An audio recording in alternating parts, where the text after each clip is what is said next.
بەناوی خوای گەورە سڵاوتان لێبێت بەڕێزان ئەم شەو لە بەرنامە ئەمڕۆ باز لە لەمپەرەکانی پێکێنانی بەردەم کابینەی دەیەمی حکوومەتی هەرێمی کوردستان دەکەین. دیارە ئەمڕۆژ سەرۆکی یەکێتی و سەرۆکی حکوومەتی ماوە بەسەرچوو کۆبوونەوە. سەرۆکی یەکێتی باسی لەوە کرد کە لەسەر کۆمەڵێک شتی استراتیژی ڕێکەوتون. سەرۆکی حکوومەتی ماوە بەسەرچوو هەرێمیش مەسرور بارزانانی دەڵێ لێک تێگەشتنیان هەیە. ئێمە قسە لەسەر لەمپەرەکانی بەردەم پێکێنانی حکوومەت دەکەین چەندە هەڵبژارنێکی کرا لە ماوەی 5 مانگی ڕابردوو هەڵبژارنێکی تۆزیر بوو، بەڵام سەر ڕای ئەوەش تاوکو ئێستا پارتی و یەکێتی لەسەر پێکێنانی حکوومەت نەگەشتونەتە ڕێکەوتن. هەندێک زانیاری باز لەوە دەکات کە بەنیازن ڕێکەوتنێکی استراتیژی نوێ بنووسنەوە و لەسەر پرسەکانی نەوت هەژماری من کارەبای 24 کاتژمێری ئەوانەش بگەن بە ڕێکەوتن. ئەم پرسان لەگەڵ هەرێک لە بارەزان کاک بابەکر دڕایی چاودێری سیاسی لە ستۆدیۆ، هەروە لە هەولێرەوە کاک سەرتیب جەوهەر نووسەر و ڕۆژنامەنووس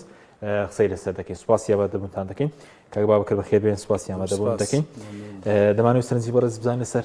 درەنگ پێکێنانی حکوومەت لە هەرێم. ئەو هەڵبژارنی ڕابردوو کرا تێبینی لەسەرە بوو، بەڵام سەر ڕایەوەش نزیکەی 5 مانگە هەڵبژاردن کرا و حکوومەت پێک نایە. بەڕێستان هۆکارەکەی بۆچی دەگەڕێنەوە؟ بەڵێ ڕاستەکەی سوپاس بۆ بانگەشتەکە بۆ تەلەڤیزۆنەکەی خۆتان. ینی لە زۆر وڵاتدا حکوومەت تەخیرە بێت، زۆر جار ئەمە ڕوویداوە، بەڵام بەنسبەت کوردستانەوە سروشتی نییە ئەم تەخیر بوون، ئەم دواکەوتنە بەڕاستی. ینی ئینسان نازانێت بۆچی ئەم حکوومەتی ئێمە وای لێ هاتووە. زۆرمان قسە لەو مۆزوع ئەکرد جاری تر لێرە لە شوێنی تر. ینی من هەمووی ئەجەڕمەوە بۆ ئەوەی کە بەداخەوە زۆر بەداخەوە نخبەی سیاسی گەلی ئێمە ئێستا نخبەیەکی کامڵ نییە. یعنی هۆکارەکانی ئەوەی کە ئەم حکوومەتە دروست ناکەن چییە؟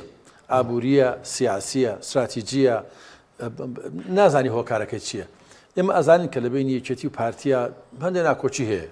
ناکۆچیان هەبوو سەبارەت بە دیدیان بۆرە بەغدا بەرامبەر بەغدا، ناکۆچیان هەیە بەرامبەر بە وڵاتانی دەوروبەر وەکو ئێران و تورکیا، ناکۆچیان هەیە سەبارەت بە تەعامل لەگەڵ بۆ نمونە هێزە ئیقلیمیەکان، هێزە جیهانیەکان، ناکۆچیان هەیە سەبارەت بە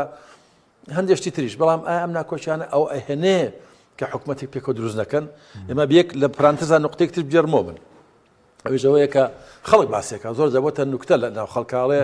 ئەڵێ ئەمە وەکو جەنگەڵەکەی لێ هاتووە لە جەنگەڵە ئەگەر غۆریلاکان ئەگەر مەیمونەکان پێکەوە شەڕ بکەن ئەوە جەنگەڵەکە تێگەچێ هەمووی، خۆ ئەگەر پێکەوە ئاشتیش بن هەموو مۆزەکانە خۆن لە جەنگەڵەکە. خۆ ئەمان ئەگەر بڵین ئێمە دۆخی سیاسی ڕاست ئێمە خوازیاری ئەوەین کە جەنگەڵەکە تێک نەچێ، وڵاتەکە تێک نەچێ. ئێمە ئەزمموی شەڕ ناخۆوان بینی لە بینێکی پارتیە خۆمان تیا بەشدار بن تا ئەندازێکی، ینی خۆشمان لەو تاوانە بەشدار بووین. بەڵام ئێستا خۆشبەختانە شەڕ نییە، ئاژاوە نییە، وڵاتەکەمان تا ئەندازەیەک پێشکەوتنی بە خۆی بینیوە. بەڵام بۆ ئەم ئاشتیە نابێتە یەکگرتووی لە ئاسی حکوومەتەکە بۆ نخبە سیاسی ئێمە هەر دڕدۆنگە بەرامبەر یەکتری، بۆ نخبە سیاسی بەرامبەر یەکتری هەر گومانی هەیە، بۆ نخبە سیاسیە ناتوانێت واز لە وابەستەیەکانی خۆی بە وڵاتانی ئیقلیمەوە بێنێت و حکوومەت دروستکە. وەڵاهی ئەمە نەک من نایزانم، هیچ فەیلسوفێکی لە دنیا نازانم لەسەر بەرژەوەندی حیزبی بێ سەر لە وڵاتان ڕەنگە زووجار لەسەر کارنامەی حکوومەت لەسەر کێشەکانی خەڵک پێکێنانی حکوومەت دوا بکەوێت، بەس لەسەر شتی تەسکی حیزبی باشە. من دوا دەکەوێت. من ئێستا لە خۆمە پرسم لە جەنابیش لە خەڵکی عاقلیشە پرسیینیانی ئایا بە قازانجی پارتی نییە کە لەگەڵ یەکێتی ڕێ بکەوێت و وڵاتە بەڕێوەبەرێ؟ ئایا بە قازانجی یەکێتی نییە کە لەگەڵ پارتی ڕێ بکەوێت و وڵاتەکە بەرەو هەزاران مشکلە هەیە. خۆ دەزانی بەزڕەنگە بڵێن ئێستا پارتی هەموو شتێکی لە بەردەستدایە بەدڵی بە هەروە بمێنێتەوە، یەکێتی کەمتر بەشدار بێ لە کێکەکە، ینی لە پۆستە باڵاکان. بامان شێوە ڕەنگە یەکێتی پێشتر قسەی زۆر توندی کرد بێ. ئێمە لە بەردەم هەڵبژارنی پەرلەمانی عێراقی نایانەوێت حکوومەت پێک بێت، چونکە ڕەنگە لایەنگرانی دوای لێ قبوڵ نەکەن. زانی کاک حەچیمیانی حزب بەشێکە لە کۆمەلگای مەدەنی، حزب ئاستێکە لە ئاستەکانی ڕێخستن، دەوڵەت و حکوومەت لە سەروی حزبەوەیە. ئەگەر ئەم زمانی قدیم ئەڵێن ئێمە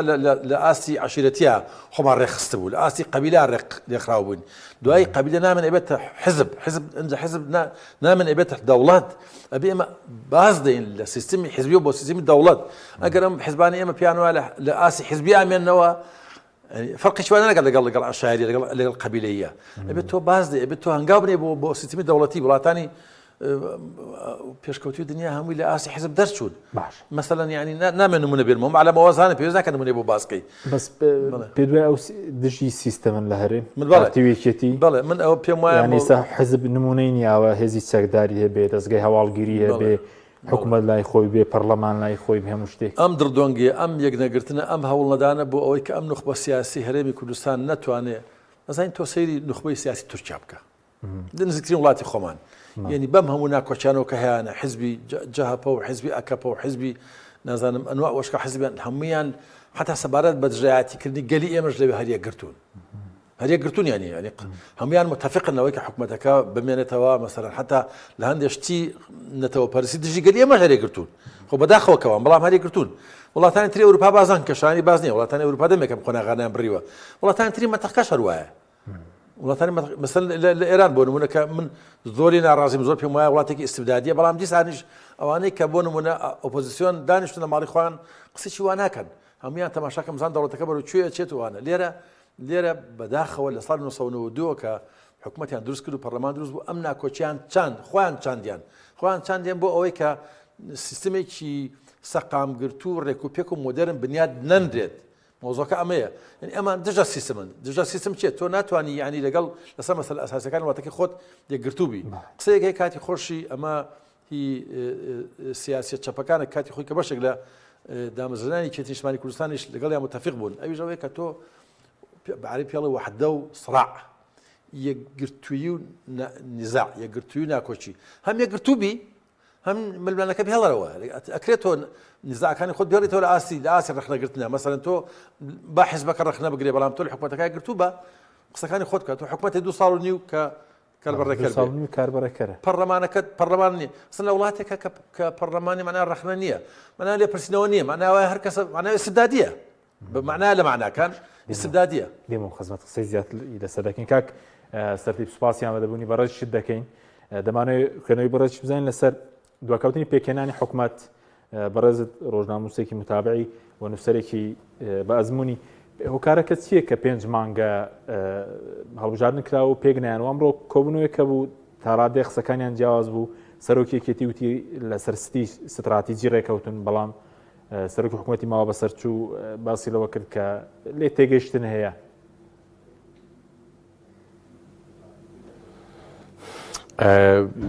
هۆکارەکان دیارن یەکەمیان ئەوەیە کە هیچ مانعێک نییە بۆ دواکەوتنی حکوومەت یعنی ئەم حکوومەت پێکێنانە کە دواکەوتووە هیچ مانعێک لە بەردەم ئەوانە نییە کە حکوومەت پێکێنانیان دواخستووە منە محکەمەیەکمان هەیە بچین پەنای بۆ بین و نا هیچ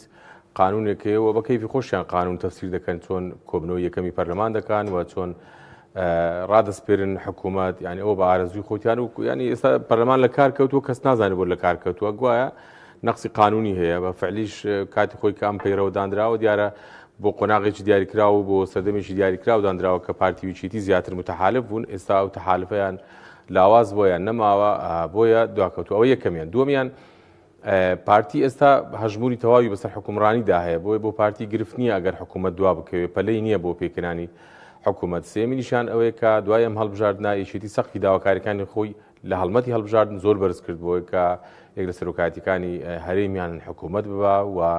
بەشێک لە وەزارەتانە بکە پێشتر پێی وەری نەگرتووە یان نەی بردووە لە کابینەکانی ڕابردوو و پرسی دابەشکردن و شەراکەت لە حکومڕانی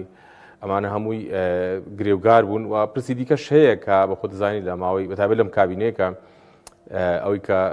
یەکێتی ئێستا تێبینی هەیە وەکو ئەوان باسی دەکەن ئەوش بریتی لەوەی کە حکوومەتێکی موازی هەیە لە ناو حکوومەت یانی ئەو پێدەگوتری حکوومەت ناوێن لە ناو حکوومەتی سێبەر یانی حکوومەتێک لە ناو ئەنجومەنی وەزیران یەکێتی داوای کردووە کە حکوومەتە نەمێنێت کە بریتین لە کۆمەڵێک مستشار و کاربەدەست کە ڕۆڵی وەزیر و کاربەدەستانی دیکەی حکوومەت دەبینن ئەمە یەکێکە لە گرفتە زۆر سەرەکیەکان و ڕەنگە داوای ئەوە بکەن کە شەراکەت لە بڕیاردان هەبێ و سەلاحیاتی کاربەدەستانی حکوومەت بەڕوونی وازحی دیاری بکرێ ڕەنگە ئەو شتانیان تەواو کردوێت تا ئێستاکە ینی پرسی سەلاحیات و اختصاصاتی وەزارەت و کاربەدەستانی دیاری کرد بێ بەڵام هێشتان لە کۆڵ ئەو مشکلان نەبوونەتەوە کە یان چارەسەریان نەکردووە تا ئێستاکە بۆیە دەبینین یەکتر دەبینین بەڵام لەسەر پرسی دابەشکردنی پۆستەکان ئێستا ناڕێکن وەم پێم وایە تاخیر دەبێ بە پێی تەوەقوعات هەتا ئێستا لێک دوورن یعنی هەتا ئەمڕۆ کە ئێستا تۆ بێکەوە قسە دەکەین لە یەکتریەوە دوورن و متەوەقعیش بوو کە حکوومەت دوا بکەوێت بە پێی تەوەقعات ڕەنگە بکەوێتە نهایەتی چواریان مانجی پێنجی داهاتوو یعنی ئەوە تەوەقعی پارتی وێشێتیە تەبعاً تەوەقعی من نییە دوا دەکەوێت. بەڵێ ئەمڕۆ کەوتیان ڕێکەوتون دیار بوو لەسەر چی ڕێکەوتون بە تایبەتی سەرۆکی کێتی کەوتی لەسەر استراتیژی بەنیازن ڕێکەوتنێکی استراتیژی تازە بکەن بەپێی ئەو قسانێک کە خۆیان دەیکەن و ئێمە گوێمان لێ دەبێ وەکو ڕۆژنامەنووس گوێمان لێ بوو ئەوەیە کە هەردوو لا خەریکی نووسینەوەی ڕەشنووسێکن بۆ بەیەکەوە کارکردن و بۆ دابەشکردنی دەسەڵات و بۆ دیاریکردنی سەلاحیاتی وەزیر و وەزارەت و کاربەدەستانی حکوومەت ڕەنگە بیریان لەوە کرد بێتەوە حتا لە بەغداش بەیەکەوە بچنە ئینتیخابات ئەم پرس و باسانە لە گۆڕێدا هەیە بەڵام گرەی ئێستا کە لەبەردەم هەردوو لایە بریتە لە دابشکردنی سەرۆکایەتیەکان و بریتە لە دابشکردنی وەزارەتەکان و بریتە لە سەلاحیاتی وەزیرەکان و ئەوەی کە پەیوەندی بە لابردن یان نەهێشتنی حکوومەتی موازی حکوومەتی بەدیل یان ئەوەی کە ئێستا پێی دەتوانین پێ بڵێن حکوومەتی سێبەرەوەی ئەو حکوومەتێکە سەلاحیاتی هەیە و لەناو ئەنجومەنی وەزیرانە و کەس نایان بینێت و ئامر بە سەرفی پاران و ئامر ینی گرێبەستی گەورە لەگەڵ کۆمپانیەکان دەکەن و سەلاحیاتێکی بەرفراوانیان هەیە ئەمە ئەو حکوومەتەیە کە لە پشتی پەردەنە و بەڕاستی ئیشوکاری حکوومەتیان پەک خستووە و لە باتی لە نا حکوومەت و لە باتی حکوومەت ئیش دەکەن و ناونشانەکانیان بریتی نییە لە وەزیر بریتی نییە لە کاربەدەستی لە ناو پەرلەمان یانی دەنجیان لەسەر نەدراوە ئەو کاربەدەستانن کە سەرۆکی ئەنجومەنی وەزیران دەستنیشانی کردن و بۆ دەسەڵاتێکی فراوانی پێداون. بەڵێ وەکو پۆستە باڵەکان دیارە چۆن دابش دەکرێن یا هەروەک خۆی دەمێنێت ئێستا سەرۆکی حکوومەت بۆ مەسرور بارزانی جێگرەکەی بۆ قوبات تاڵەبانی بڵێن سەرۆکێرە نێچما بارزانی گۆڕانکارێک پێرە چێ ڕووبدایە هەروەک خۆیەتی ڕاستیەکەی ئێستا وەکو جاران نییە ئێستا وەکو جاران نییە دزەکردنی زانیاری یان با بڵێن شەفافیت لە زانیاری کۆبنەوەکان ناو کۆبنەوەکان زەحمەتتر بووە بەستا چەند ڕۆژێک بەر لە ئێستاش یەکێتی پێداگری لەوە دەکردی چێک لە دوو سەرۆکایەتەکان بە من پێم وایە پارتی نایدات و مەوزوعی دابشکردنی وەزارەت و هەندێک لە پۆستەکانی حکوومەت ڕەنگە ئەوە خلافی هەردوو لا بێت و پارتی ڕەنگە تا ئێستا ینی ئامادە نەبوو بێت بەشێک لەو پۆستانە بدا بێشێتی کە خۆی لە مێژە یانی لە 2006 بەشێکی تەسلیمی حیزبێک نەکردووە بۆ نمونە فەرمانگەی پەیوەندیەکانە وەزارەتی سامانە سروشتیەکانە وەزارەتی ناوە خۆیە وەزارەتی شارەوانیە ئەوانە نەداوە بە هیچ لایەک و ڕاستیەکەی شتێکی کەش هەیە پارتی جگەلەوەی کە ئەم وەزارەتان نەداوە بە کەس و ینی ئەم کابینەیەش ڕەنگە ئیشکال دروستکە کێشەیەکی دیکە هەیە ڕەنگە پەیوەندی بۆ بێت کە پارتی جگەلەوەی کە حکوومەتی سێبەری دروست کردووە ئەم جارەیان بەر لەوەی تەشکیلی حکوومەت بێت بەشێکی گەورەی ئیشوکارەکانی حکوومەتی داوە بە کەرتی تایبەت ینی هاوکات هاوزەمان لەگەڵەوەی کە حکوومەتی سێبەر ئامادە نییە تەنازولی لێ بکە هاوکات ڕەنگە حکوومەت بکاتە کەرتی تایبەت یعنی تۆ وەرە تەماشاکە کە وەزارەتی کارەبا تاقیگەکان سنوورەکان کە ئەوەی کە پەیوەندی بە ئیشوکاری سنوورەکانەوە هەیە هەندێک بەشێک لە دایرە و لە فەرمانکانی وەزارەتی ناو خۆیە و ئەوەی کە بەشێکی پەیوەندی بە وەزارەتی دادەوەیە لە فەرمانگە دادیەکان بێ ینی کاتب عەدلەکان بێ کە لەوێ داوێتی بە کۆمپانیەکان وە هەتا ئەو کۆمپانیایی کە عەقدیان لەگەڵ کردووە وەک دەگوترێت لە دەرەوەی قانونە ئەوەی کە پەیوەندی بە تۆمارکردنی تاپۆکانەوەیە یعنی زۆر ئیشوکار هێوا هێدی لە غیابی هەموو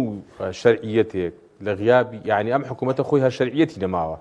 و لە غیابی هەموو شەرعیەتێک ئەموو ئیشوکاران دەکرێ و بەڕاستی حکوومەت بەرەو ئاڵوزێکی زۆر دەڕوە من پێم وایە ئیشکاری زۆر لە بەردەم حکوومەتە. بەڵێ سوپاس دەکەین کاک سەرتیب کاک بابکر بەو خزمەت بەڕێزت باسی پەرلەمانت کرد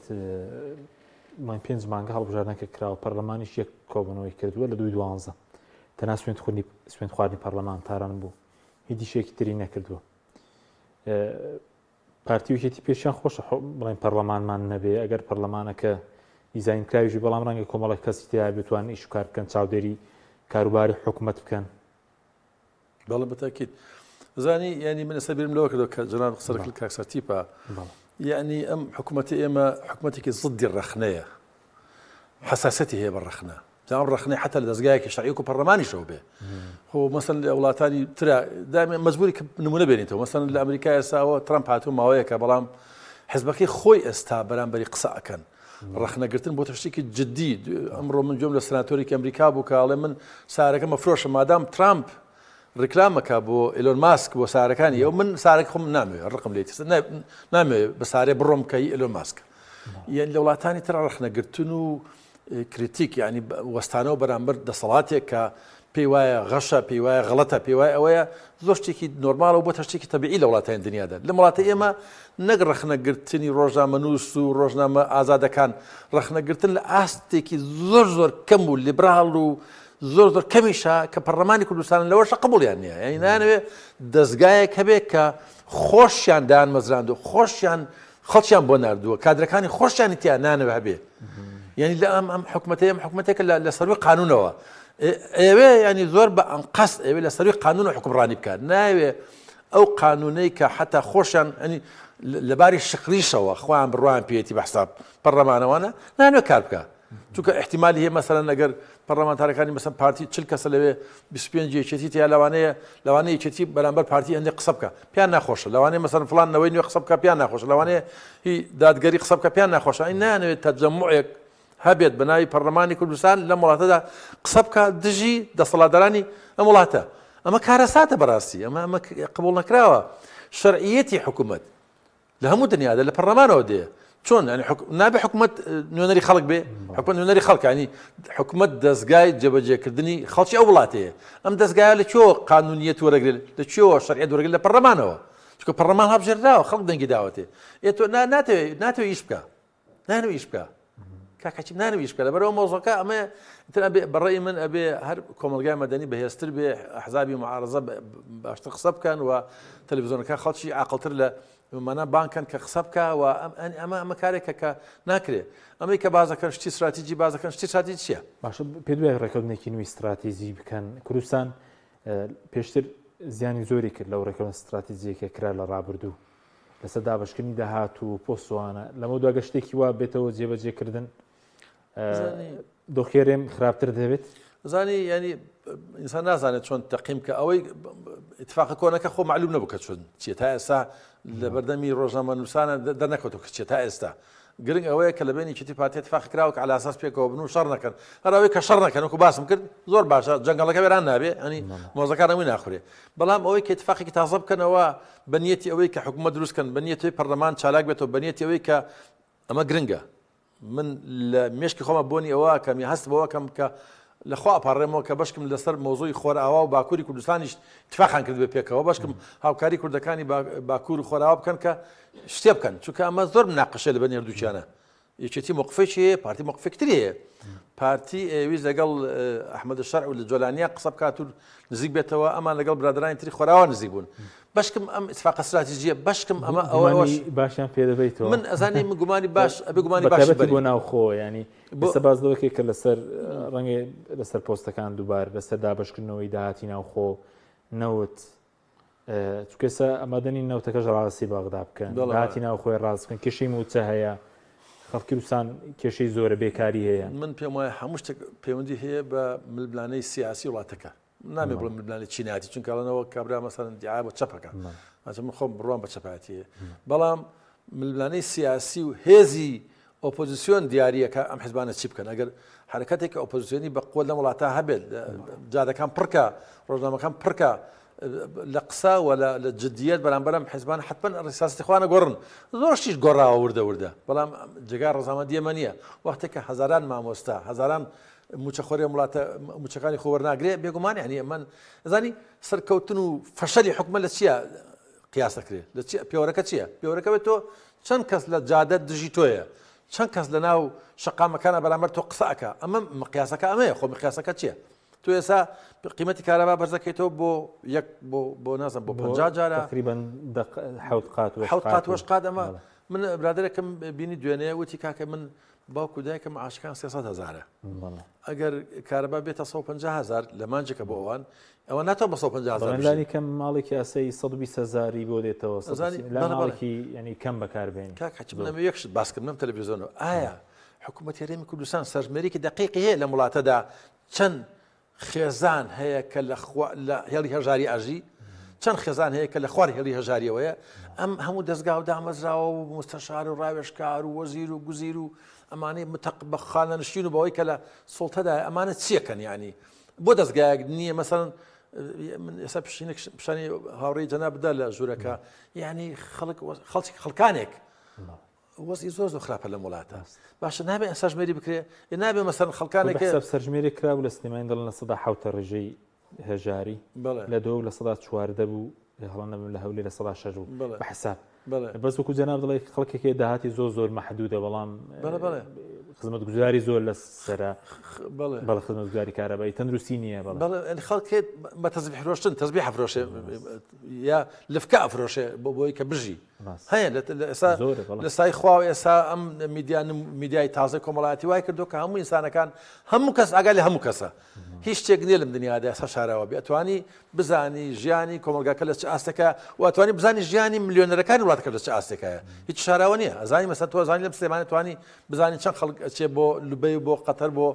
بۆ کەیف و سەفا چەند خەڵکی لەم شارە لەسەر ژیانی کولەمەرجێژی هەمووی لەبەردەستایە لەبەرەوە ینی داواکاریەکە ئەوەیە کە حکوومەت دەستگای دروستکە بۆ سەرژمێری بزانێ وڵاتە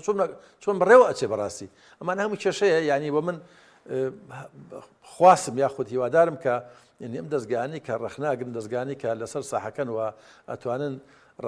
ڕخنەی بنیادنەر ئێمە ناکرێت قسە بکەن بێ ئێمە بەدایلیش بخەینە ڕوو بەدایلەکان چییە؟ ئێستا من ئەوە ڕەیام هەیە کاکە دەستگایەک دروستکەن بۆ ئەوەی بزانن لەم وڵاتە چییە گوزارێت چەند کەس فەقیرە چەند کەس ملیۆنەرە بۆ چۆن ئێستا دوێنێ بەرنامەیەکە بگوایە 10,000 ملیۆنەرمان هەیە و 13 ملیاردێرمان هەیە جناب ڕەنگە دیبێتە دیان بەڵێ تێبێژێکێتی وەبەرهێنەرە بەڵێ بزەبێت بەڵێ لەبەرەوە وەختێک کە تۆ ئەمە باش ئازانی کە چەند کەس بۆتم ملیۆنەر و ملیاردێر دێ باشە کاکە بزانە خەڵکە فەقیرەکەش تۆ نەژی خۆ تۆ حکمڕانی هەمومانی ئەم حکوومەتە نوێندەری هەمومانە بەحساب نابێ هەمووی ئەگەر لەم خەڵک بێ باشە لەم وڵاتە خەڵکێکی ئیشی باشی کردومە بۆم حکوومەتە بۆم وڵاتە کوا تەقدیرتا بۆ ئەو کەسانە خەڵکێکی ئیشی خراپی کردو بۆ محاسبەی ناکەن مەبەستمەوە ینی حەق و ناحەق تێکەڵ بووە ینی حکوومەتەکە ناپرسێتەوە بەجددی و ئاگای لە دۆخی وڵاتەکە نییە سوپاس دەکەم دێمە خزمەت کاک سەرتی بێمە خزمەت بەڕێزت سەبارەت بە پێشتر بڵێن سەرۆکیەکەتی لە کاتی هەڵبژاردن قسەکانی زۆر توند بوون ئەمە بەزیان ناشکێتەوە بۆ یەکێتی کە بۆن لە بەردەم هەڵبژاردننی پەرلەمانی عێراقداین ئەمڕۆ لەگەڵ مەسرور بارزانی کۆ بۆ ینی ڕۆشتەوە بۆ لای کە پێشتر بە مدیر عام و ئەوانە ناوی دەبرد زۆرێک لە بەڵەنجکانیشی تیا نەبوو سەبارەت بە هەڵمەتی هەڵبژاردن بێگومان یەکێتی نیشتیمانی کوردستان لە هەڵمەتی هەڵبژاردنەکان سەرۆکی یەکێتی شعاری ینی جیاوازی هەڵگرت و لە هەڵبژاردنەکانی ڕابردوو باسی لەوە دەکرد کە هاوسەنجی دەگەڕێنەوە بۆ ینی بە حکومڕانی لە هەرێمی کوردستان و چیتر قبول ناکەن ئێمە ئەومان بکەی بۆ بە تەواوی یەکلایی دەبێتەوە ئەو کاتە یەکلایی دەبێتەوە کە پۆستەکان دابەش دەکرێ و ڕۆڵی یەکێتی لە حکوومەتی داهاتوو هەمان ڕۆڵی ڕابردوو دەبێت یان جیاوازی دەبێت ینی بۆ معنایی وەکو ژمارە بزانێت پۆستێک وەردەگرێت لەم حکوومەتە دووش سەلاحیات و شەراکەت لە حکوومەت ینی ئەو دوو مەوزوعات زۆر گرنگە بۆ یەکێتی بۆ هەر حیزبێک بچێتە حکوومەتی داهاتوو هەرچەندە من پێم وایە بە پێی ئەزمموی خۆمان لە ماوەی 6 ساڵی ڕابردووی ئەم کابینەیە کە نیوەی تەمەنی بە ناشەرعی بەڕێوە چووە ئەوەیە کە هەر حیزبێک بچێتەم حکوومەتە ئەگەر بە وریاییەوە نەچێت ئەگەر حکوومەتەکە نەبەستێتەوە بە قانون و بە ڕێککەوتنێکی سیاسی کۆنکریتی پێم وانە دەسەڵاتی چاوتێ بۆ چونکە لایەک وەکو باسمان کرد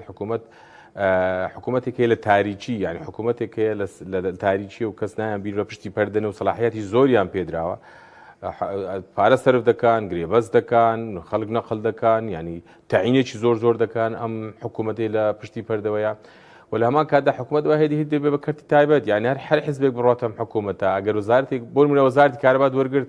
بۆ ئەو کەسێک کە دەبێت بە وەزیر بۆ حیزبێک کە وەزارەتەکە وەردەگرێت چ قیمەتی دەبێنێ ئەگەر تو شەریکەیەک دەبێ شەریکەکە بارەگای دیانێ بۆ خۆمەکو هاوڵاتێک تەلەفۆنم بۆ ئەو ژمارەیە کردووە کە بە ناوی کارەبا وتی بە بارەگامان نییە یعنی من نووسنگەیەکمان نییە خاوڵاتی بڕوا سەردانی بکە و ماعلمە ئەو گرێبەست چێ کردوێتی ئەنجومەنی وەزیران کردوێتی حەسەب زانیاری ئێمە بۆیە ینی تعاملکردن لەگەڵ کابینەی داهاتوو ئەگەر بێت و بەو عەقلیەت و میکانیزمەی ڕابردوو حکومڕانی بکرێ پێم وانە کەس دەسەڵاتی هەبێ پێداچوونەوە بە کۆی دەسەڵاتەکان و شێوەی کارکردن لەگەڵ یەکتر لەم حکوومەتە بکرێ بەڕاستیش شتێکی دیکە هەیە کە زۆر گرنگە هەردوو باستان کرد ئەویش ئەوەیە هۆکاری دواکەوتنی حکوومەت هۆکارێکی کەمان لە بیر کرد باسکەن ئەویش ئەوەیە کە ئێمە معارەزە زۆر خراپە یعنی خەڵکی کوردستان لە چاوەڕوانی دەنجیدا بە معارەزە لە هەرێمی کوردستان لە چاوەڕوانی ئەوە بوو کە گۆڕانکاری لە خەریتەی سیاسی لە هەرێمی کوردستان بێ کەچی دەبینین معارەزە لە جارە بێدەنگترە ئەوە تا ڕسومات بە ئارەزوی خۆیان زیادی دەکەن زەریبا نرخی کارەبا زۆر زیادیان کردو هەمومان دەزانی ئێستا بۆ گرفتێکی گەورە ئەرێ معارزتان بینی بێتە سەرجادە خۆپیشاندانێک بکە ئەوە تا کابینەی حکوومەتی هەرێمی کوردستان زۆر دواکەوتووە ینی هەروە دوا دەکەوێت ئەرێ حیزبەکانی معارزە کە لە ناو پەرلەمان ناڕزاییان دەربڕی ئەخۆ ئەوانە لە ناو پەرلەمانی کوردستان ئەگە پەرلەمان نەبێ معارزە چ قیمەتی هەیە یعنی کە معارزە نەچ لە ناو پەرلەمان ئەندامەکەی پەرلەمانی لە ناو هۆڵی پەرلەمان کۆنەبوویەوە بۆ معارزە چ قیمەتی دەمێنێت بۆیە پێم وایە بەشێک لە گرفتەکانی ئێستای حکومڕانی لە هەرێمی کوردستان معارزەیە بەداخەوە قسەیەک دەکەم ڕەنگە ناخۆش ببیکەم پێم خۆش نەبوو قسەی بکەم معارزە ئێستا لە هەرێمی کوردستان بە شێوژی گشتی باز دەکەم ینی هەتەوای معارزەم ئەوەستم نییە بیڵێم بەڵام یعنی زۆرینەی بۆ بە تەواوکەری ئەو ستەمکاری لە هەرێمی کوردستانی هەیە یعنی معارزە بۆ بەشێک لەو ستەمکاری کە لە هەرێمی کوردستان هەیە بۆتە هۆکاری جوانکردنی ئەم حکومڕانیە یعنی ئەگەر لە دەرەوە لە هەرێمی کوردستان پرسیار بکرێ بێنی کەسێک بێت توێژینەوە بکە تەماشای هەرێمی کوردستان بکە بەڵێ ئەو حیزبی حکومڕان هەیە و معارزەش هەیە بەڵام ئەو معارزەیە کە هەیە بەداخەوە ینی بەشێکە لە ئەجەندای ئیقلیمی و بەشێکە لە ململانی سیاسی لە ناو هەرێمی کوردستان ئەوانیش دابەش بوون بەسەر پارتیویچێتیدا و بەداخەوە ئێستاکە ناتوان ئەو ڕۆڵە بجێڕن کە خەڵک لە پێناوی دەدەنجیدان. بەڵێ بەس باسی حکوومەتی سێبەر کاک سەرتیب حکوومەتە سێبەرەی کە باسی دەکەیت تەنها لە ئەنجومەنی وەزیرانە یاخو لە وەزارەتەکانیشە ئەوەی کە بەڕێز باسیەکەی هەر لەم کابینەیە دامەزراوە بڵێن لە کابینەی نوێ دەچێت بۆ کابینەیدا یاخود پێشتریش بوونی هەبووە ڕەنگە لە کابینەکانی ڕابردوو جۆرێک لە جۆرەکان لەناو ئەنجومەنی وەزیران سەرۆکی دیوانی ئەنجومەنی وەزیران یا کاربەدەست هەبووە لەناو ئەنجومەنی وەزیران دەور و کاریگەری هەبووە توانیوێتی یعنی ڕۆلی زۆری پێدرابێت بەڵام ئەم کابینەیە کە 6 ساڵە منزومەیەک دروست بووە ینی ئێستا تو ئەگەر بتەوێت بزانی چێ کاربەدەست لەناو ئەنجومەنی وەزیران یعنی هەموو ئەوانەی کە شارەزای ئەنجومەنی وەزیران دەزانن بڕیاردان لای چییە دەزانن یعنی لە وەزەری دارایە بپرسە ئێستاکە پێی بڵێ کە پارەدی بۆ هەرێمی کوردستان نازانێکەی پارەکە تەوزیع دەکرێت بۆ چونکە لە ئەنجومەنی وەزیران کەسێک هەیە تایبەتمەند دەبووی کە با وەزیری دارایی بڵێ پارەکە سەرف بکە یعنی تۆ لە سێکتەری نەوت وەرگرا هەر ئەو عەقدانە تەماشاکە و گرێبەستانێک کە کراون بۆ نمونە گرێبەستێک دەکرێت بۆ ئەوەی کە هەموو تاقیەکانی ناو کەستەخانەکان بدرێ بە کۆمپانیایەک لە دەرەوەی قانون تەبعاً یعنی هەر زۆر نالوژی چییە لە دەرەوەی قانونە و دایرەی کارەبا ینی ئەوەی کە پەیوەندی بە کارەباوەیە ئێستا کە کراوە بگوایە 24 ساعات و قۆڵی خەڵکی پێ دەبڕن یعنی ئەوە چییە کردوێتی بە کام قانونە ئەوە کراوە یان مەسلەی بەرزکردنەوەی نسبەی ڕسومات و زەریبا وەرگرتنی زیادەی ڕسومات و زەریبە کە لە دەستوری عێراق هاتووە بە هیچ شێوەیەک نابێت دەستکاری بکرێت ئیلا بیقانون کەچی ئەمانە بە ئارەزوی خۆیان بەرزی دەکەنەوە بە ئارەزوی خۆیان نزمی دەکەنەوە و یعنی حکومڕان ئێستا ئەوەی لە هەرێم هەیە بەڕاستی نە حکوومەتە و نە دەوڵەتداریە بەڵکو دەسەڵاتە دەسەڵاتداریەتێکە پۆلیسی هەیە ئاسایشی هەیە حکومڕانی هەیە بەڵام بە هیچ شێوەیەک پەیوەندیان نە بە شەرعیەتەوە نە بە قانونەوەیە باو سپاس دەکەم دێمەوە خزمەت دواتر کاک باوکرد دێمەوە خزمەت بەڕێزە سپارت بە مامەڵی دومی بڵێنەوەی دووەمی سیاسەکان ئێستا مەسرور بارزانی هاتووتە حکومڕانی لێرە بافڵ تاڵەبانی ئێمە لە بەردەم چی دانیانی لە بەردەم ئەم نەوەی دووەمی سیاسیەکان کە ڕەنگە بڕوایان بە سەروەری یاسانە بێ بڕوان بە حکوومەتێکی دامەزراوەی بەرچەندە ئێستا پارتی بانکەشە دەکات یەک حکوومەت و یەک پەرلەمان و یەک پێشمەرگە ئەوە جێبەجێ دەبێت لە کوردستانیش زانی ئینسان چی بڵێ بە بڕای من وکو لە پێشە باسم کرد هەموو شتێک پەیوەندی هەیە بۆ کە ململانەی سیاسی چۆن بەڕێوە چێ لەم وڵاتە وەختێک تو ئۆپۆزیسیۆنەکە بەم حاڵی ئێستایەتی هەر ئەمە چاوەڕێیەکەی و خەڵکێکی زۆر دەنجیداوە بە خەڵک دەنجیاوە بە پارتییان ناڵم زۆریانی دەنجیاوەتی خەڵکی دەنگیاوەتی چونکە چل کورسی خۆ بە حساب کە بەشێکی گەغەڵات بێ بەشێکی ڕاستە بۆی چێتی بە هەمان شێو خەڵک دەنجیاوەتێ یعنی ئێمە ناکرێ ینی قسێک کە بکات خۆی کاگنوشان باسێ کرد کاکە الشيء ناشئ حكومة بنماڵی بێ بەڵام حزب الشيء بنماڵی بێ بەدەست ئێمە نێجاری حزب خۆی هەڵێ بژێرێنم حزبی خۆیەتی و واکات یعنی ئێمە ناتوانین تحکم بکەین بە میکانیزمی ناو حزب سیاسەکانی کوردستان حزبەکانی دنیا لە هندستان راجیف گاندی و ئەوەی لە بنەماڵی بوو لەوێژ ینی لە بەریتانیا هەندێک دیوید میلیباند و ئید میلیباند عایلێکی سیاسی لە هەر باقی لە ناو پەرلەمانی بریتانیا حزبەکانی ینی بنەماڵە ئەمێنێتەوە بەڵام تۆ ئەمە گرنگە لەنا حکومەتە ئەمان نەبێت حکومە نەبێتە بنەماڵی ئەجنا حزب ناتوانێت تحکم پێ بکەیت جیلی دۆم کە هاتووە وەکتۆ باسێکی ئەم جیلەش حزبەکان پەروەردەیان کردوون هەمیشەتی کادرەکان خۆ پەروەردە کردووە دا کاک مەسرورە کاک نێچیروانە ئەوانەی کاکان هەمویان خۆیان پەروەردە کراون و لە پرۆسەیەکی دوور و درێژە هاتوونەتە پێشەوە و من و تۆ کە لە دوو حیزبی جیاوازین یعنی ناتوانین تحکم لەوە بکەین ئێمە گرنگترین شت بە بڕوای من ئەوەیە کە تۆ هەوڵدرێ ئەم وڵاتە بێتە وڵاتێکی مؤسساتی وڵاتی دامەزراوە کە تۆ بوویتە وڵاتی دامەزراوە ئیتر نەوەی دووەم دێ نەوەی سێم دێ علاقە بە مۆزوعەوە نییە بەس گرفتەکەی سەی دامەزراوەیەکمانەوە پەر خۆدا ئەو بەهان بۆ دادگاکان ئێستا لە ژێر پرسیاردان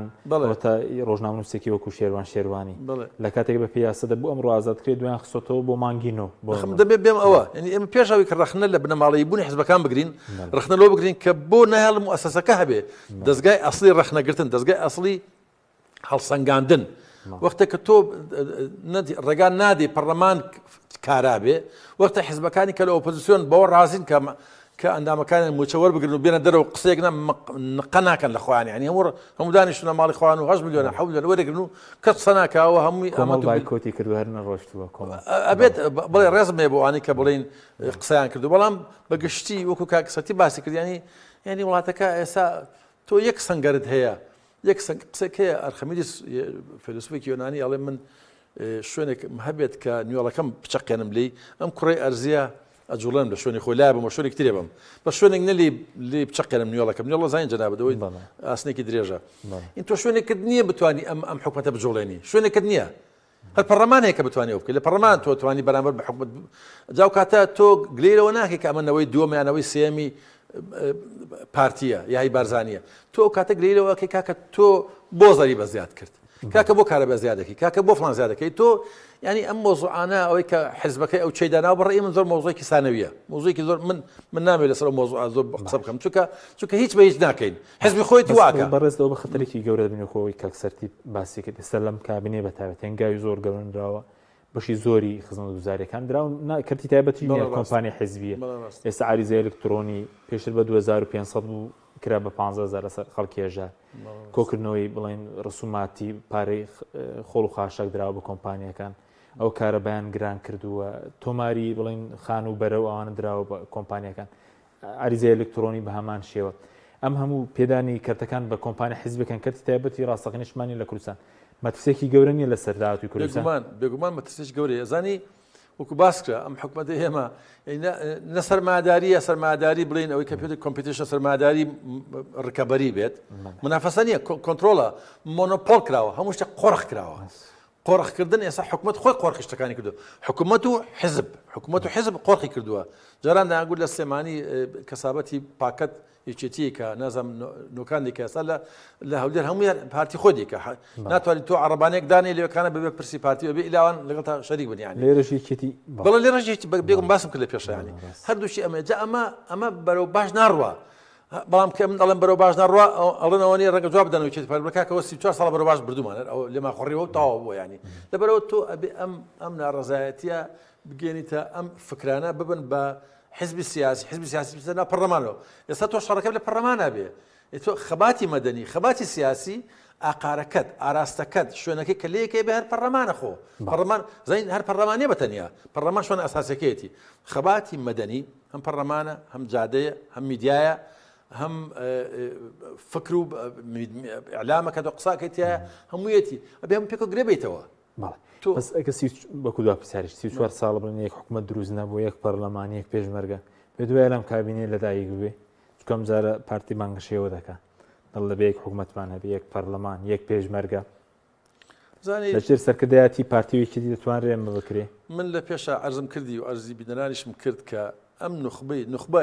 دەسەبژێری سیاسی ئێمە ئەوەی حاکم کە یەکێتی پارتین لە ئەساسەوە دەسەبژێرێکی ناکامەڵن بەداخەوە و ئەم دەسەبژێرە خاوانی کۆمەڵێکی ئەدگار زۆری غەڵەت و کەم و کوڕی و کەم تەرخەمین و ئەبێ ئەوە بزانین کە نخبەی دەسەبژێر یاخو زۆر جار حاکمیش یان دەسەڵاتداری یەکەم کە دیوانە لە کوردستانە لە زمانی ڕفان دۆ مشتیترا کە غەڵەتیان کردووە غەڵەت دەکەن پێمان وانە بکە نخبەی دەسەبژێری وڵاتی غەڵەت ناکە یا کەم و کوڕی نییە ئەم نخبەی ئێمە خاوەنی کەم و کوڕێکی ئێجگار زۆرە کە ئەساسیترینیان ئەوەیە کە بڕای بە مؤسسات نییە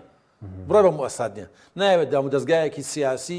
سەقام گرتو هەبێت کە وڵاتەکە بەڕێوە بەرێ چونکە ئەوان بە قازان دیان نییە بە قازان دیان نییە من و تۆ ئەحمەد و مەحمود و فلان لە پەرلەمانە قسە بکەین وانێ ئێستاوانی کابرا معاشەکە وەرەگرێت لەوان خۆ دانیشتۆ و هەموو کەس ڕازیە و کوڕی چاکەنە مویان دانیشتە ماڵەوە کەس فەناکە وڵاتەکە ئەوە بەڕێوە چەکە جەناب باستێکی کارەبا زیادەکە ئەو زیادەکە زەریبە زیادەکە هەموو زیادەکە بەڵێ سپاس دەکەم سپاس دەکەم کاک سەرتیب پێنجخۆلەکێکمان ماوە بۆ ڕێزت سەبارەت بە هەژماری من ئەوەی کە پێشتر ناکۆکی بوو لە بینی پارتی ویکێتی پێ دوای ئەوە یەک لا کراوەتەوە 24 کاتژمێرێکەش پارتی ویکێتیەر بلایەن هاوڕان ئەوەی کارەبا 24 کاتژمێری جێبەجێ بکرێ یاخود کەرتی دیکەی حکومەت ڕازدەتی کۆمپانیەکان بکرێت وڵای ئەوەی دەیبینین هەردوو بەرنامە کارەباکە بێوت هەژماری من بێوت هەر شتێک دیکە هەبێ وا لە هەموو کوردستان دەچەسپێنرێت ینی هەر لە هەموو کوردستان جێبەجێ دەکرێت ینی کارەبایەکەەوە لە تەنگەڕ سلێمانی بزانام ڕۆژ بیستم کە جێبەجێ دەبێ و هەژماری من لە سلێمانی وەکو خۆی دەڕوا و لە هەولێریش بە هەمان شێوە ینی لە سەرەتاوە ئەوانەی کە معارض بوون لەسەر هەژماری من دەبواە بیر لەوە بکەنەوەکەوە هەژماری من زەبت بکەن چونکە ڕاستیەکەی نقطەیەک هەیە کە ڕەنگە باسکردنی زەحمەت بێ یان لێکدانەوەی خراپ بکرێ ئەوشەوەی ئەمریکیەکان لە بیدایەتەوە دژی هەژماری من بوو دژی تەوتیم بوون ینی ئەوە بۆ کەس کەشف نەکراوە ئەوان دژ بوون بۆ چونکە پێیان وا بوو کە ینی لە ماهیەتی فیدرالی کەم دەبێتەوە بە حقیقەتیش من بۆ خۆم پێم وایە ینی مەسەلەی تەوتین گرفتی تێدا هەیە ینی سەرباری ئەوەی کە جیاوازی هەیە دەبووە لە بیدایەتەوە مادەم بە بانقیکردن هەیە ینی پارەی هاوڵاتی دەچێتە ناو بانک دەبێت بانکەکان تەنزیم بکرێن بێ شەرت و شرود لەسەر بانکەکان و لەسەر شێوەی ینی خستنە بانقی پارە خستنە بانک دابدرێت بە زۆرێک بێت کە بانقی حزبەکان نێن ببن بە بانقی خەڵک ینی حزب سوود لەم بەرنامەیەش وەرنەگرێ بەڵام دیارە بە فەوزات تێپەڕی و لە هەمان کاتدا مەسلەی کارەبا دەوەرتەمەشاکە کەس لە کوردستان ئاگای لێ نییە ئەم پرۆژەیە ینی لە دنیا کە کارەبا دەکرێت لە کەرتی تایبەتە هاوڵاتی مخەیەرە لە بینی چەند کۆمپانیایەک بۆ کڕنی کارەبا ڕەنگە دە کۆمپانیای لە بەردەمی بۆی لیان بکرد هەر کۆمپانیایەک ئۆفەری هەیە و کاتژمێرەکانی جیاوازە نرخەکانیان لێرە نا یەک کۆمپانیایە و بە ناوی حزبە حکوومەتە خۆی حکوومەت نییە بە نەتیجە کۆمپانیاکە کۆمپانیایکی حزبی ئەگەر بیت بە تەسەلسول بڕۆی ینی کە تعقیب دەکەی بە نەتیجە دەگەیتسی نەتیجەیە کە کۆمپانیاکە کۆمپانیای حزبە دەستی دەکە کارەبا بە هاوڵاتی دەفرۆشێ و ئیجباریش دەبی هاوڵاتی تەنها یەک کۆمپانی هەلێ بکڕێ مولدە لە تۆدا دەخات یەک وای ڕاشاوە دەتەوێت ئەوەیە ناتەوێت هەر ئەوەی هاوڵاتی بە ناچای ڕادی کێشێ و بەداخەوە معارزە لەم بارودۆخە زۆر کەم تەرخەمە ینی معارزە ئەگەر سنگەری ناو پەرلەمانی لێ داخراوە و بێدەنگە لە داخستنی پەرلەمان دەوەرە خۆزادت لەبەردەستە خۆشەقام نەگیراوە خۆ کەس داوای لێ نەکردن دەستکەنە چەک و تەقە لە حکومڕانە بکەن کاکە وەرن خۆ پیشاندام بکەن هاوڵاتی بێنە سەرجادا بە بەیاننامە هیچ ناکرێت بەیاننامە وەکو نووسینی فەیسبوک وایە ینی ئەکسپایرەکەی چەند سەعاتێکە و دەڕۆ خەڵک لەبیری دەچێتەوە هەموو کەسێکی دەتوانی بەیاننامە بنووسێت بەڵام ئێوە هەم قسە گەورەتان کرد دەیڕوخێن و ینی معارزە باز دەکەم دەیگۆڕین و وا دەکەین ئەیکوا دەوەرە فەرمونون ئەوە ساحەت چۆڵە و پارتیوێشێتی 60 کورسیا هێناوە چل کورسیەکەی فراغە بۆ معارزە خۆ چل کورسی کەم نییە دەبواە معارزەش دەنجی هەبواە لەسەر ئەو مەسەلەیە و خەڵک بۆی لە هەڵبژاردننیدا هاتوو کە هەڵبژاردننی عێراقمان لە پێشە دەنجیان پێ بداتەوە یانەوە فرسەتێکی باشە بۆ معارزە ئەحزابی معارزە بێتە سەرجادا دەنجی هەبێت و بەداخەوە طبعاً معارزە ڕۆڵێکی خراپ دەژێڕێ باشە بەقەت دەسەڵات ڕۆڵی خراپە ئێستا بەڵێ ببینە سەر بە کورتی وەکو دو پرسیاریش سەبارەت بە نەوت و ڕێکەوتن لەگەڵ بەغداد ئێستا ئاستەنگی زۆر دروست بووە هیچ پەیوەندێکی ڕێکنەکەوتن لەگەڵ بەغداد هیچ پەیوەندێکی بۆەوەی کە پێکەنانی حکوومەت دواکەوتو یا خۆ خۆیان نایەنەوێ ڕێک بکەون لە سەرمەوچە لە سەر نەوتەکەش تەسلیم بکەنەوە قاچاقی کە بەردەوام بێت ئێمە ناتوانین هەموو قسەی بکەین دەستێن بەیانی شکایەتمان لێ بکەن و دەستگیرمان بکەن وەکو چۆن شێوانی لە ژوورەوە بەڵام ئەوەی کە لێمانەوە دیارە ئێران لی دەدرێت یان فشارێکی زۆر لەسەرەوە و ئەمریکا دەیەوێت نرخی نەوت لە بازار جیهانی استقرار بکە و دابەزێت و ڕەنگە ئێران نەوت ڕابگرێت خفتری لێدانی بۆیە ئەمریکا زەخت دەکا عێراق نەوتی هەرێم بکاتەوە بڕوە بۆی تەسیل لە نرخی جیهانی بکە و پێدەچێت حکومڕانانی هەرێم بە فرسەتیان زانێت ئەو فشارە بۆ ئەوەی قەرزەکانی خۆیان سەر کۆمپانیەکان بدەنەوە لە ڕێ عێراقەوە ینی ئەوەی کە وردەکاری تەکنیکی ئێمە نایزانین بە فرسەتی زان بۆیە ئەو گرێگارە لەسەرەوە دروست بووە بەڵێ سوپاس دەکەین کاک سەرتیب جەوهەر نووسەر ڕۆژنامەنووس لە هەولێرەوە هەروە کاک بابەکرد ڕێی نووسەر وە چاودێری سیاسی سوپاسی وەڕێزی دەکەین سوپاسی ئامادەبوونتان دەکەین سوپاس بۆ بینەرانی بەڕێز سوپاس بۆ هاوکارانم خواتان لەگەڵ